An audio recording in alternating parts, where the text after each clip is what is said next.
आज की फिल्म की शुरुआत होती है एक बास्केटबॉल मैच से, जहां पे विसल की आवाज गूंजते ही गेम शुरू हो जाती है। मेसन नामी प्लेयर टीम में काफी अच्छे से प्ले करता है और आखिरी विनिंग शॉट मारने के बाद उसको एक काला साया नजर आने लग जाता है, जिसको देख के वो काफी घबरा जाता है। और वो काला साया कोई इंसान नहीं था बल्कि एक एंटिटी थी, जिसे देख के मेसन काफी डर जाता है और फिर वो घबरा के अपने लॉकर रूम में आ जाता है। लॉकर खोलने के बाद अंदर से वो कुछ अजीब सी चीज निकालता है और उसको तोड़ देता है। न जाने ये चीज क्या थी, लेकिन उसको तोड़ने के बाद उसका गुस्सा थोड़ा कंट्रोल हो जाता है। और फिर जब वो शॉवर लेने के लिए जाता है तो पानी में से एक अजीब काला धुआं निकलता है और वो उसी एंटिटी की शक्ल ले लेता है जिसको उसने मैच के दौरान देखा था। उस एंटिटी के अंदर से आग निकल रही थी। पहले वो उसका गला दबाने की कोशिश करता है, लेकिन फिर वो अपना जला हुआ हाथ मेसन के मुंह के अंदर डाल के उसको जला के राख कर देता है। और फिर अचानक से वो एंटिटी गायब हो जाती है और मेसन बेचारा जलने लग जाता है। वो जलते हुए अपने आप को बचाने के लिए वॉशरूम से बाहर निकल आता है, लेकिन उसको कोई भी बचा नहीं पाता। इस इंसिडेंट के बाद हम उसी स्कूल में एक न्यू स्टूडेंट क्रिस को देखते हैं। स्कूल में आते ही उसको मेसन का लॉकर दिया जाता है। जैसे ही वो उसका लॉकर ओपन करती है तो उसको वही डेकोरेशन पीस नजर आता है जिसको मेसन तोड़ चुका था। तभी मेसन के दोस्त आके उससे लड़ने लग जाते हैं कि तुम ये लॉकर यूज नहीं कर सकती क्योंकि ये हमारे दोस्त का था। ये लोग उसका मजाक बनाने लग जाते हैं, लेकिन तभी एली नाम की लड़की आ जाती है और वो इन्हें मना करती है कि तुम लोगों को ये सब कुछ नहीं करना चाहिए। एली पूरी तरह से क्रिस का साथ देती है और फिर क्रिस को भी गुस्सा आ जाता है और वो एक लड़के को वहीं पे मार देती है। इसके बाद वो सभी बुली करने वाले लड़के तो यहाँ से चले जाते हैं, लेकिन एली क्रिस को थैंक यू बोलने की बजाय उसे कहती है कि मुझे किसी के साथ की जरूरत नहीं है, तुम भी यहाँ से जा सकती हो। अब बेचारी एली भी वहाँ से उदास होकर चली जाती है और क्रिस वहाँ पे अकेली खड़ी रहती है। इसके बाद वो लॉकर में से वही खौफनाक सा डेकोरेशन पीस निकालती है। उसे खोलने के बाद वो हैरान रह जाती है क्योंकि उसके अंदर एक छोटे से बच्चे की खोपड़ी थी। और फिर जैसे ही वो उसको चेक करने के लिए उस खोपड़ी को बाहर निकालती है तो उसे पता चलता है कि ये असल में कोई खोपड़ी नहीं है बल्कि एक विसल है, यानी कि सीटी। और फिर जैसे ही वो उस विसल को गौर से देखती है तो उस विसल के अंदर से उसे अजीबोगरीब आवाजें आने लग जाती हैं, लेकिन वो उन सब आवाजों को इग्नोर कर देती है और फिर वो उस विसल को बचाने लगती है। लेकिन जैसे ही वो उसे बचाने की कोशिश करती है तभी अचानक से स्कूल बेल हो जाती है। इसके बाद वो अपनी क्लासरूम में आ जाती है और फिर जैसे ही वो अपने टेबल पे अपना बैग रखती है तो वो डेकोरेशन पीस उसके बैग में से गिर जाता है। वो जल्दी से उसे उठाती है और सर को दे देती है कि मुझे ये स्कूल में से मिला है। अब इस अजीब से डेकोरेशन पीस को देख के प्रोफेसर भी काफी हैरान हो जाते हैं और वो इसको एग्जामिन करने लग जाते हैं। इस वजह से सारे बच्चे उनके आसपास इकट्ठे हो जाते हैं। मैग्नीफाइंग गिलास से चेक करने के बाद प्रोफेसर को पता चलता है कि उसके ऊपर कुछ लिखा हुआ है। इसके बाद एक लड़की उसको सर्च करती है और गूगल बताता है कि डेथ समन, यानी कि मरे हुए लोगों को वापस बुलाना। और फिर प्रोफेसर बच्चों से कहते हैं कि ये प्रॉपर्टी स्कूल की है तो इसको मैं अपने पास ही रखूंगा, और सारे बच्चे वहाँ से चले जाते हैं। स्टूडेंट्स के जाने के बाद प्रोफेसर लैपटॉप पे उस पीस के बारे में सर्च करते हैं तो वो ये देख के हैरान रह जाते हैं कि इस पीस की कीमत हजारों डॉलर्स है। स्टूडेंट्स बाइक ग्राउंड में चले जाते हैं, लेकिन ग्राउंड में जाने के बाद एक स्टूडेंट को याद आता है कि उसकी बुक तो क्लासरूम में रह गई है। दूसरी तरफ क्लासरूम में प्रोफेसर ये सोच रहे होते हैं कि क्या ये सीटी काम करती भी है या नहीं। वो उस सीटी को बचाने का सोचते हैं और फिर जैसे ही वो सीटी बचाते हैं तो उसकी खौफनाक आवाज से स्कूल के सारे शीशे टूट जाते हैं। लेकिन प्रोफेसर ये समझ नहीं पाते कि ये सब कुछ इस सीटी की वजह से हो रहा है। प्रोफेसर जब ये देखने के लिए बाहर निकलते हैं कि आखिर बाहर चल क्या रहा है तो इतने में ग्रे अपनी बुक लेने के लिए प्रोफेसर के रूम में आ जाता है। जैसे ही वो अपनी बुक उठाने लगता है उसकी नजर उसी खौफनाक विसल पे पड़ जाती है। विसल को देखने के बाद लैपटॉप की स्क्रीन वो देखने लग जाता है और वो देख के हैरान रह जाता है कि इस मामूली सी सीडी की कीमत हजारों डॉलर्स में है। खैर फिर हमें क्लासरूम के बाहर का सीन दिखाया जाता है जहाँ पे क्रिस के साथ एक लड़का खड़ा होता है और वो उसको ड्रग्स ऑफर करता है। और फिर ग्रे क्रिस को बताता है कि ये कोई आम लड़का नहीं है बल्कि ये एक ड्रग डीलर है। बच्चों को बाइबल पढ़ाने के नाम पे ये बच्चों को ड्रग्स करवाता है। दूसरी तरफ प्रोफेसर जब क्लास में आते हैं तो वो उस डेकोरेशन पीस को देखते हैं, लेकिन वो तो क्लास में मौजूद ही नहीं होता क्योंकि ग्रे उसको चुरा के लेके जा चुका था। प्रोफेसर शाम तक स्कूल में उस विसल को ढूंढते रहते हैं लेकिन उन्हें नहीं मिलती। इस टाइम स्कूल में प्रोफेसर के अलावा एक ही आदमी था जो कि स्कूल की सफाई कर रहा था, लेकिन फिर भी उन्हें अजीबोगरीब आवाजें सुनाई दे रही थी। वो डर के मारे बाहर जाते हैं और गैलरी में चेक करते हैं और वहाँ पे उन्हें एक बड़ी सी एंटिटी दिखाई देती है और वो अजीब सी खौफनाक एंटिटी प्रोफेसर की तरफ चल के आ रही थी। इससे पहले प्रोफेसर कुछ समझ पाते पीछे से पियन आ जाता है और उन्हें बुला लेता है और तभी अचानक से वो एंटिटी गायब हो जाती है और फिर प्रोफेसर बिना कुछ सोचे समझे अपने क्लासरूम में वापस चले जाते हैं और तभी वो एंटिटी उनके सामने आ खड़ी होती है। इससे पहले प्रोफेसर किसी को अपनी मदद के लिए बुला पाते वो एंटिटी बहुत ही बेदर्दी से अपने हाथ उनके सीने के आर पार कर देती है और फिर वो अपने दोनों हाथों से प्रोफेसर के लंग्स को दबा देती है, जिसकी वजह से प्रोफेसर के मुंह से ब्लैक कलर का खून निकलने लग जाता है। और जैसे ही ब्लैक लिक्विड उनके मुंह से निकलता है वहीं पे उनकी मौत हो जाती है। इसके बाद सभी स्टूडेंट एक जगह पे पार्टी कर रहे होते हैं और एक स्टूडेंट के माइंड में आइडिया आता है कि क्यों ना हम भी इस विसल को बजा के सुने कि इसकी आवाज कैसी है। और फिर तभी एक स्टूडेंट विसल को उठाती है और बजा देती है। वहाँ पे जितने लोग थे सभी विसल की आवाज सुन लेते हैं, लेकिन एक बंदा ऐसा था जो विसल की आवाज नहीं सुन पाता और उस लड़के ने विसल की आवाज की बजाय किसी के कदमों की आवाज सुनी थी। जैसे ही वो सभी को बताता है तो सभी उसका मजाक बनाने लग जाते हैं और फिर क्रिस वहाँ से घबरा के घर चली जाती है। जैसे ही क्रिस अपने रूम में पहुँचती है तो उसे अपने रूम की विंडो के बाहर दरख्त पे कोई एंटिटी नजर आती है, लेकिन जैसे ही वो मुड़ के देखती है तो वहाँ पे कोई भी मौजूद नहीं होता। इसके बाद हमें क्रिस की दोस्त को दिखाया जाता है जो कि अपनी असाइनमेंट बना रही होती है। उसे लगता है कि उसके पीछे कोई इस टाइम खड़ा हुआ है और फिर डर के मारे जैसे ही वो पीछे मुड़ के देखती है तो उसे ऐसा एहसास होता है जैसे कि उसको किसी ने टच किया है। और फिर वो बेचारी अपने आप को समझाने के लिए यही सोचती है कि ये सब कुछ उसका वहम है, ऐसा कुछ भी नहीं हुआ। और फिर अगली सुबह स्कूल आने के बाद इन सभी दोस्तों को न्यूज मिलती है कि इनके प्रोफेसर मर चुके हैं और ये न्यूज इनके लिए काफी शॉकिंग होती है क्योंकि इनके प्रोफेसर कल तक बिल्कुल ठीक थे। और तभी एली को अपने सामने चेयर पे बैठी हुई लड़की काफी अजीबोगरीब हरकतें करती हुई दिखाई देती है। उस लड़की का सर उल्टी तरफ मुड़ जाता है। एली ये देख के अपनी आंखें बंद कर लेती है, लेकिन जैसे ही वो अपनी आंखें खोलती है तो सब कुछ नॉर्मल होता है। और फिर ये सभी दोस्त रात में अपने साथ होने वाली छोटी छोटी ऐसी ही हरकतों को एक दूसरे के साथ डिस्कस करते हैं। जैसे रात में क्रिस ने किसी एंटिटी को देखा था और अब एली ये सब कुछ देख रही थी। इस सब के बाद ये सभी फ्रेंड डिसाइड करते हैं कि जो लड़का मरा था ये विसल उसी की है, तो हमें उसकी ये विसल उसके घर पे पहुंचा देनी चाहिए क्योंकि हो सकता है ये सब कुछ उसी विसल की वजह से हो रहा हो। ये सब कुछ सोचने के बाद क्रिस और एली वो विसल लेके मेसन के घर पे चले जाते हैं और वहाँ जाने पे उन्हें उनके घर का दरवाजा खुला हुआ मिलता है। और फिर बहुत ही अजीब तरीके से विसन की मोम उनके सामने आती है और उनको लेके एक अजीब से रूम में चली जाती हैं। अब क्रिस विसन की मोम को वो विसल वापस करती है, लेकिन वो विसल लेने से इनकार कर देती हैं क्योंकि वो कहती हैं कि ये विसल तो कभी हमारी थी ही नहीं। और फिर उस विसल के बारे में वो कुछ ऐसी बातें बताती हैं जिनको सुन के वो दोनों हैरान रह जाती हैं। वो कहती हैं कि इस विसल को कोई खरीद नहीं सकता। वो कहती हैं कि ये विसल लोगों को खुद चुनती है, पहले उसने मेरे बेटे को चुना और अब तुम्हें चुन लिया। दोनों लड़कियां घबरा जाती हैं और कहती हैं हमने तो इस विसल को बचाया भी नहीं है। विसल हमारी एक क्लास फेलो ने बचाई है और इसके ऊपर लिखा हुआ था कि ये मरे हुए लोगों को बुलाती है। लेकिन वो लेडी बताती है कि डेथ समन का मतलब ये नहीं है मरे हुए लोगों को बुलाना, इसका मतलब है कि अपनी मौत को खुद बुलाना। दोनों लड़कियां अब बहुत ही घबरा चुकी थी और फिर वो लेडी बताती है कि जो जो इस सीढ़ी की आवाज सुनता है उसकी मौत उसके टाइम से पहले आ जाती है। और यहाँ पे सबसे ज्यादा हैरान कर देने वाली बात ये थी कि मरने वाला उसी उम्र में मरेगा जो उम्र उसकी लिखी गई है, यानी कि अगर किसी की मौत 50 साल की उम्र में लिखी गई है तो वो इस सीढ़ी को सुनने के बाद 50 साल का हो जाता और 50 साल की उम्र में ही उसकी मौत होती। और अब उन दोनों लड़कियों को समझ आ चुकी थी कि ये लेडी बिल्कुल सच बोल रही हैं क्योंकि उनके प्रोफेसर की मौत उनके सामने थी और प्रोफेसर की मौत की वजह अब तक कोई जान नहीं पाया था। क्रिस अब बहुत ज्यादा घबरा जाती है क्योंकि वो जानती थी कि इस विसल की आवाज उसके सारे दोस्त सुन चुके हैं। अब क्रिस और एली उसी पार्टी में आ जाते हैं जहाँ पे उसके सारे दोस्त इकट्ठे थे। यहाँ पे सभी दोस्त इकट्ठे होते हैं लेकिन ग्रेस नजर नहीं आती। फिर हमें ग्रेस को दिखाया जाता है जो कि इस टाइम एक भूल भुलैया में फंसी हुई थी। ये पार्टी एक हॉरर थीम पे रखी गई थी, लेकिन ग्रेस के साथ सच में यहाँ पे अजीब होने लग जाता है और उसे अपने सामने एक खौफनाक एंटिटी नजर आने लग जाती है। ग्रेस वहाँ से भागने की काफी कोशिश करती है लेकिन वो एंटिटी बार बार उसके सामने आ खड़ी होती है, लेकिन भागने का कोई फायदा नहीं होता। इसीलिए ग्रेस सोचती है कि अब वो इसे मारेगी। वो नीचे से कोई चीज उठाती है और उसे दे मारती है, लेकिन इसका फायदा नहीं होता क्योंकि वो ही चोट ग्रेस को आके लग जाती है। ग्रेस बेचारी काफी जख्मी हो जाती है और वहाँ से भागने की कोशिश करती है। फिर वो एक टनल के अंदर पहुँच जाती है, वहाँ से निकलने की कोशिश करती है लेकिन वो एंटिटी उसकी टांग को पकड़ लेती है। लेकिन वो अपनी पूरी ताकत लगाती है और अपनी टांग उस एंटिटी से छुड़वा के वो उस टनल से बाहर आ जाती है। और फाइनली अब ग्रेस उस बेल तक पहुँच चुकी थी जिसको टच करके उसने इस गेम को ओवर करना था, लेकिन कोई फायदा नहीं होता। वो एंटिटी वहाँ पे पहुँच जाती है और उसके मुंह से उसकी सारी ताकत को चूस लेती है और जैसे ही वो उसकी सारी ताकत और खून चूसती है एक ही मिनट में वो उसको बूढ़ा कर देती है और मरने से पहले बहुत ही मुश्किल से वो बेल को टच कर देती है, जिसकी वजह से उसके सभी दोस्त वहाँ पे पहुँच जाते हैं। लेकिन वो ये सब कुछ देख के हैरान रह जाते हैं। वो ग्रेस की डेड बॉडी को देख के हैरान हो जाते हैं कि क्या ये सच में ग्रेस ही है। और फिर सभी दोस्त एक जगह पे इकट्ठे होते हैं और उन्हें बताया जाता है कि सबकी जान खतरे में है उस विसल की आवाज सुनने की वजह से। अब सबकी जान खतरे में आ चुकी थी और शाहिद अब इन सभी में से कोई भी बचने वाला नहीं था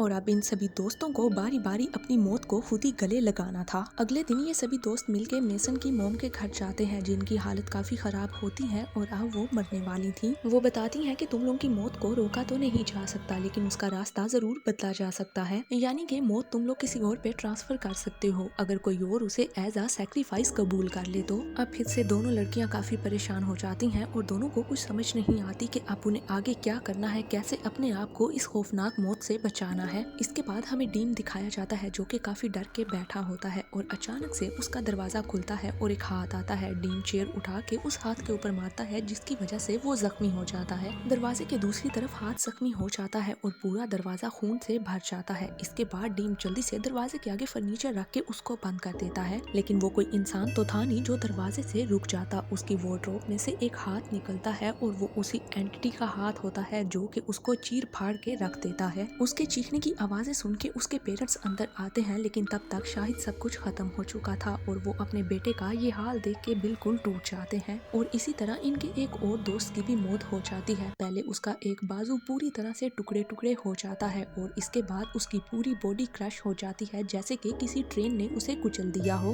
अब सभी दोस्तों के जाने के बाद सिर्फ और सिर्फ क्रिस और एली ही बच जाती हैं। ये दोनों सोचती हैं कि वो मौत को चकमा देंगी। एली के पास एक इंसुलिन किट होती है। वो क्रिस से कहती है कि तुम ये सारी इंसुलिन मुझे लगा दो। वो कहती है तुम मुझे इंसुलिन लगाने के बाद पानी में गिरा के मार देना और जैसे ही मैं मरने वाली हो जाऊँ मुझे पानी से निकाल के बचा लेना। इस तरह से हम मौत को इजीली चकमा दे सकेंगे। और फिर क्रिस कहती है कि मैं यही काम दोबारा तुम्हारे साथ करूंगी। इसके बाद वो दोनों अपना प्लान पूरा करती हैं और क्रिस इस टाइम अपनी मौत को अपनी आंखों से देख पाती है। इंसुलिन लगाने के बाद वो उसे पानी के अंदर डाल देती है और जब वो देखती है कि अब वो मरने वाली हो चुकी है तो वो उसे पानी से बाहर निकाल लेती है। अब वो उसे होश में लाने के लिए उसे CPR देती है। उसे बचाने के लिए बार बार वो उसे बिजली के झटके देने लग जाती है, लेकिन फिलहाल तक तो उसको होश नहीं आता। यहाँ पे इनका एक दोस्त नोवा जिसने उस विसल की आवाज सुनी नहीं थी, वो वहाँ पे बेहोश हो जाता है और उसे होश आ जाता है। वो इन दोनों को ढूंढते ढूंढते इन तक पहुँच जाता है और तभी अचानक से एली के सामने उसकी भी मौत आ जाती है। उसको अपनी मौत नजर आने लग जाती है। एली के सामने उसकी मौत होती है, लेकिन वो हिम्मत नहीं हारती और बार बार क्रिस का सीना प्रेस करके उसको होश में लाने की कोशिश करती रहती है। और फिर कुछ ही टाइम बाद क्रिस को होश आ जाता है और अब वो सच में जिंदा हो चुकी थी, लेकिन जिंदा होने पे वो क्या देखती है कि एली फर्श पे पड़ी है और उसकी मौत उसके सामने आ चुकी है। एली की बॉडी से उसका खून बुरी तरह से निकलने लग जाता है। अभी उसकी मौत उसके सर पे खड़ी होती है, लेकिन तभी वहीं पे नोवा आ जाता है और नोवा गलती से एली के खून को टच कर लेता है। एली के खून को टच करने का मतलब ये था कि एली की मौत का जो शराब था अब वो नोवा के ऊपर ट्रांसफर हो चुका है और अब एली को मौत छोड़ देती है और नोवा के सामने चली जाती है। नोवा के सामने चलते हुए उसकी मौत आ रही थी। नोवा जल्दी से अपनी गन से उसको शूट करने लग जाता है, लेकिन वो उसे जितनी भी गोलियां मारता है वो गोलियां पलट के उसको ही आके लगने लग जाती हैं और फिर वो बेचारा अपनी ही शूट की गई गोलियों से वहीं पे तड़प तड़प के मर जाता है। खैर इन सभी दोस्तों में से नोवा और एली बच जाते हैं। इसके बाद यहाँ से सीन कट होता है और हमें फिर से इनका स्कूल दिखाया जाता है जहाँ पे नोवा और एली काफी अच्छी दोस्तें बन चुकी थी। नोवा और एली आज तक एक दूसरे के साथ होती हैं और दोनों बेस्ट फ्रेंड बन चुकी थी और यही सब कुछ दिखाते हुए ये मूवी यहीं पे एंड हो जाती है। अगर वीडियो अच्छी लगी है तो चैनल को सब्सक्राइब कीजिए। शुक्रिया।